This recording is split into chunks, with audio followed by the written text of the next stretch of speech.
I want to raise a question here today, and the question is, did the squad that's Pramila Jayapal and Alexander Ocasio-Cortez and a couple of others, did they, the squad, end the Biden presidency? I'm going to answer yes right away. But I have more to say. I'm leaving the option for you to agree or disagree. We won't fall out. You have to get angry with me. But these four women, along with Bernie Sanders and what they now call as the progressive wing of the Democrat Party, has ended Joe Biden's presidency. He might as well hang it up. And I can tell you why. I'll tell you why in another segment, but you can try to guess. Is it because they want Biden out and they want Camelback ain't Black Harris in? Well, we'll see. We will see. But I tell you what the squad is doing. You watch for you, for a political person such as myself. The squad is sending the Republican women back to Trump. You know, a lot of suburban Republican women that were Republican suburban just couldn't stomach Trump after the coochie grabbing event and after him being so chaotic and disruptive. I mean, the world was all over. The world was unsettled like scrambled eggs when Trump was president.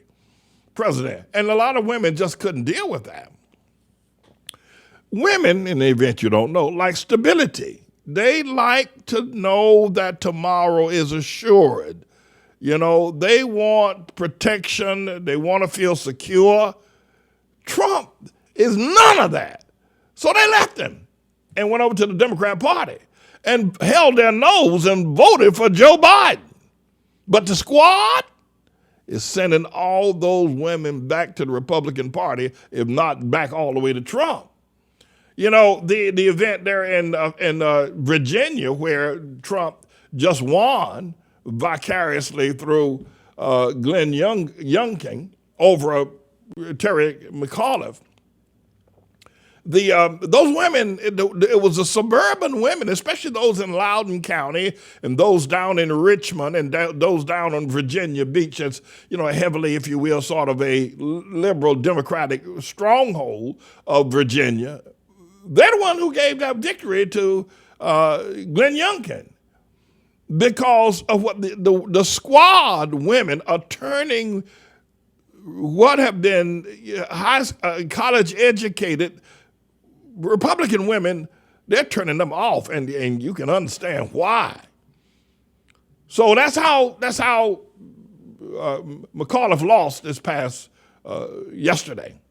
And in Fairfax County, Fairfax, Virginia in particular, 16% of there was a 16% gain of I think that Joe Biden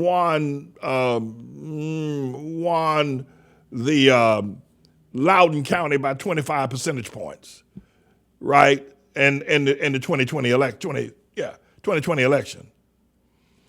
The McAuliffe won Loudoun County, but only by 9 points. There was a 16-point gain that the Trump voter gave to Glenn Youngkin.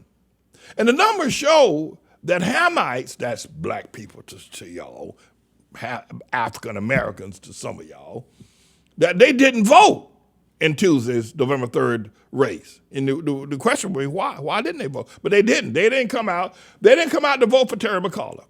They didn't come. They didn't vote. Had they came out, perhaps the election would have turned out different. But all over Virginia, the Hamite, that's the black people, the African American, if you want to go way back in the history, colored the Negro, stayed home. They didn't vote. But I have to tell you something about my brothers and my sisters. Listen, they didn't vote for Hillary when she ran against Trump. That's how he won.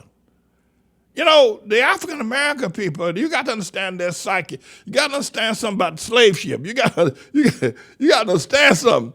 You know, they fickle. It's all outdoors.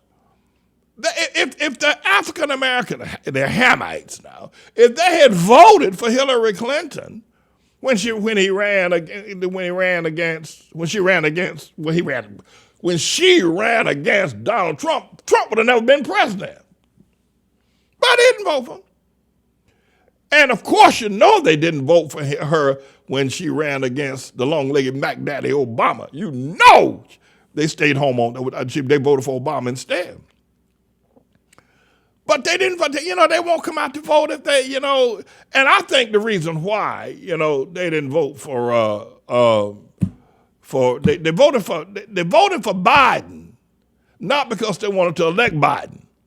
They voted for Biden because Biden had a so-called Hamite or black or African American or Negro colored woman behind them named Kamala Harris. And that's why they voted. They didn't vote for Biden. They voted for Kamala Harris. That's how they came out in record number. They came out of the woodwork. And just just say this tongue in cheek. This ain't true. This just gave you something to chew on. I can understand why Trump is ticked off and upset. Listen, Trump was holding rallies with 90,000 people in a race car yard, out in a field in Virginia. And there's no way he gonna lose that race. There ain't no way. But what Trump even didn't know, he should have consulted with me. What Trump didn't know, listen, the black people, that's the Hamites, these racist people, they are racist as the days are long. They came out not to vote for Biden, and Trump was counting, they ain't gonna vote for that old man walking like he's got a corn cob, misplaced in his body. Trump, they ain't gonna, no, they did. They came out in a larger number for Kamala Harris. That's her name is Kamala Harris. The Hamites, the black people, young children. And there may have been some forgery votes. There may have been some 14-year-old girls said, I'm going to put on some makeup and a wig, and I'm going to vote for Biden. But really who I'm voting for is Kamala Harris. And that's why he won. So Trump has got some, he lost the election. Oh, come on, all right, now he lost. He got beat. But he didn't get beat by Biden. He got beat by Kamala Harris and the black people. So here's the deal. So Terry McAuliffe was expecting these black people, these Hamites, to come out and vote for him. They didn't come. We didn't vote for him. Man, they'll tell them they were out getting their nails done.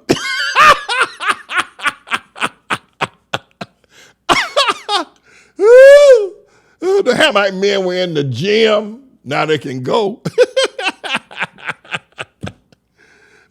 A lot of them was at the Braves and the Houston baseball game. They ain't coming out voting for you, man. They're watching the baseball game. They ain't voting for Biden. Hell, they didn't vote for him to be president. They voted for Kamala Harris. So here's the deal. Biden better watch his back. They better watch his back. And somebody should have told him. I tell people, I'll serve as your political consultant. I'll tell you the truth. See, the other people, they skip, they jive you. Somebody should have told Terry McAuliffe that you can't expect to buy. Those people didn't vote for Biden. They voted for Kamala Harris. And they didn't vote for Hillary either, because she ran against Obama. I mean, you thought even the second time around, they were giving Hillary a shot. They didn't vote for her because she ran against Obama. They stayed home. They had their nails done. They went to the ball game. They went to the gym. Hell, they even went to church, some of them. They ain't going to vote for Biden.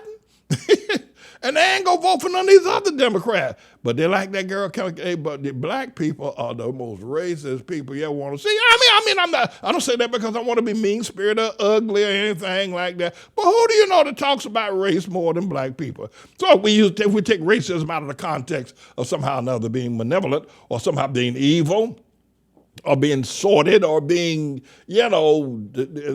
spiteful or violent, and we take all that out and say they're racist because, they're religiously racist, then okay. Then who do you know tops them? Nobody. Nobody. And they think Kamala Harris is, they knew now that they won't tell me. They won't tell me. But they know that Obama wasn't black. And Obama bamboozled them. He danced and he was singing Al Green's song at the Apollo, and but now they know he wasn't black. They know he wasn't black because he didn't do anything for black people. He didn't even talk black. So they think Kamala. So they want a black president. I don't know what they're gonna do if they ever get one. I told them to vote for Wesley Snipes. That's what I think. I think Snipes. What's that other boy? What's that Samuel boy? Jackson boy. Vote for him. At any rate, everybody, the squad has quashed Joe Biden's presidency, and they're not quashing it because they're trying to get rid of him so they can get the Camelback ain't Black Harris. And by the way, Trump supporters and all you moderate, if you will, suburban women that left Trump because he was so erratic and went over there and voted for that, what you might the calmer spirit of Joe Biden. You need to understand these black people are coming back. They're not through. They're not dead. If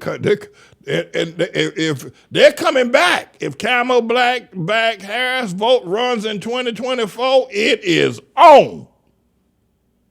But I said, with some spirit of reservation, I can understand how Trump can't understand why he lost, unless he understands the mind of black people and their racism.